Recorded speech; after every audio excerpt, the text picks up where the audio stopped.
बोध गया, एक ऐसा शहर जहां गौतम बुद्ध को बोध का ज्ञान मिला, जहां संस्कृति सभ्यता का एक अनोखा संगम देखने को मिलता है।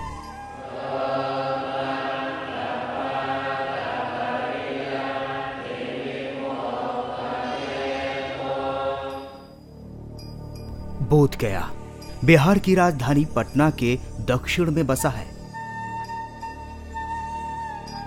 इसी बोध गया के बोधि पेड़ के नीचे गौतम बुद्ध ने तपस्या की थी और ज्ञान के उस महासागर को हासिल किया था जिससे बौद्ध धर्म की नींव पड़ी। तभी से यह जगह बौद्ध धर्म के अनुयायियों के लिए एक बहुत अहम स्थान रखती है। बिहार में इसे मंदिरों के शहर के नाम से जाना जाता है। इस गांव के लोगों की किस्मत उस दिन बदल गई जिस दिन एक राजकुमार ने सत्य की खोज के लिए अपने राज सिंहासन को ठुकरा दिया। बुद्ध के ज्ञान की यह भूमि आज बौद्धों के सबसे बड़े तीर्थ स्थल के रूप में प्रसिद्ध है। आज विश्व के हर धर्म के लोग यहां घूमने आते हैं। पक्षियों की चहचहाट के बीच बुद्धम शरणम गच्छामि की हल्की ध्वनि अनोखी शांति प्रदान करती है।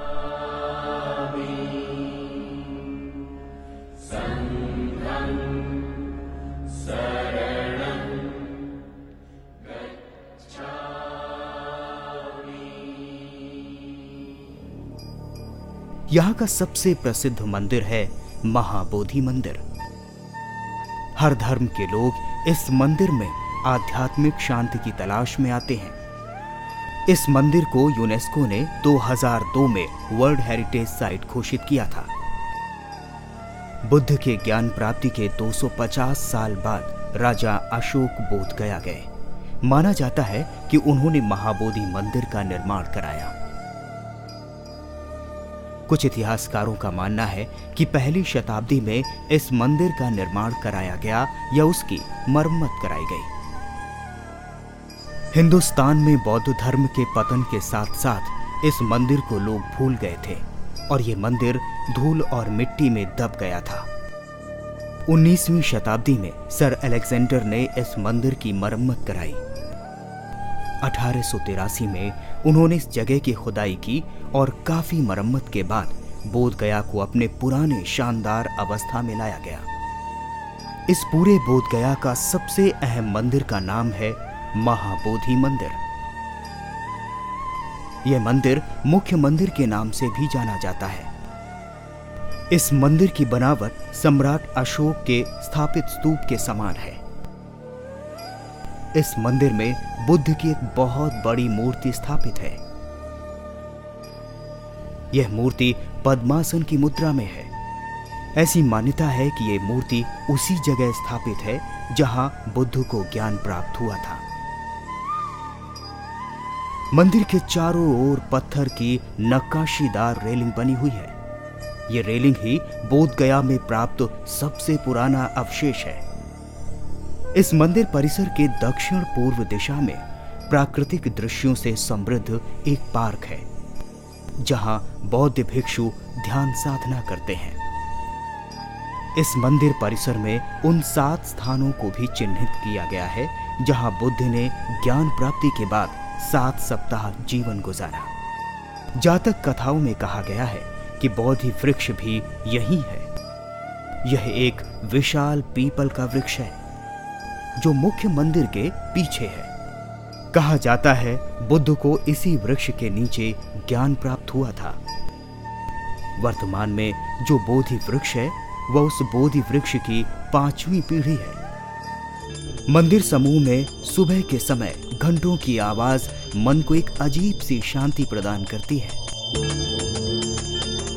मुख्य मंदिर के पीछे बुद्ध की लाल बलुए पत्थर की 7 फीट ऊंची एक मूर्ति है। यह मूर्ति वज्रासन मुद्रा में है। इस मूर्ति के चारों ओर अलग रंगों के पताके लगे हुए हैं जो इस मूर्ति को एक अलग आकर्षण देते हैं। कहा जाता है कि 3री शताब्दी ईसा पूर्व में इसी स्थान पर सम्राट अशोक ने हीरों से बना राज सिंहासन लगवाया था। और इसे पृथ्वी का नाभि केंद्र कहा था। इस मूर्ति के आगे भूरे बलुए पत्थर पर बुद्ध के विशाल पद चिन्ह बने हुए हैं। युद्ध के इन पद चिन्हों को धर्म चक्र प्रवर्तन का प्रतीक माना जाता है। बुद्ध ने ज्ञान प्राप्ति के बाद दूसरा सप्ताह इसी बोधि वृक्ष के आगे खड़े होकर बिताया था। महाबोधि मंदिर के उत्तर पश्चिम भाग में एक छत विहीन भग्नावशेष है जो रत्नधारा के नाम से जाना जाता है। इसी स्थान पर बुद्ध ने ज्ञान प्राप्ति के बाद चौथा सप्ताह व्यतीत किया था। दंत कथाओं के मुताबिक बुद्ध यहाँ गहन ध्यान में लीन थे कि उनके शरीर से प्रकाश की एक किरण निकली। प्रकाश के इन्हीं रंगों का उपयोग विभिन्न देशों द्वारा यहाँ लगे अपने पताके में किया है। बुद्ध ने छठा सप्ताह महाबोधि मंदिर के दाईं ओर स्थित मुचालिंडा झील के नजदीक गुजारा। यह झील चारों तरफ से पेड़ों से घिरी हुई है। इस झील के बीच में बुद्ध की मूर्ति स्थापित है। इस मूर्ति में एक विशाल सांप बुद्ध की रक्षा कर रहा है। तिब्बतियन मठ। बोध गया में आपको तिब्बतियों का सबसे बड़ा और पुराना मठ बमी विहार भी देखने को मिलेगा, जो 1934 ईस्वी में बनाया गया था। इस विहार में 2 प्रार्थना कक्ष हैं। इसके अलावा इसमें बुद्ध की एक विशाल प्रतिमा भी है। इससे सटा हुआ ही थाई मठ है। इस मठ के छत की सोने से कलई की गई है। इस कारण इसे गोल्डन मठ कहा जाता है।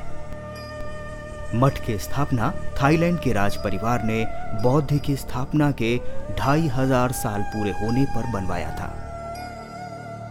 इस मंदिर का निर्माण लकड़ी के बने प्राचीन जापानी मंदिरों के आधार पर किया गया है। इस मंदिर में बुद्ध के जीवन में घटी महत्वपूर्ण घटनाओं को चित्र के माध्यम से दर्शाया गया है। आज न केवल भारतीय बल्कि देश और दुनिया से आए लोग बोध गया आते हैं और यहाँ के आध्यात्म में खो जाते हैं। तिब्बतियों के लिए ये जगह बहुत ही खास मुकाम रखती है, क्योंकि वो बौद्ध धर्म को मानते हैं। इसीलिए यहाँ तिब्बतियों की संख्या बहुत है। बोध गया न सिर्फ तिब्बत बल्कि विश्व भर के लोगों के लिए आस्था का एक मंदिर है। ब्यूरो रिपोर्ट, जनता टीवी।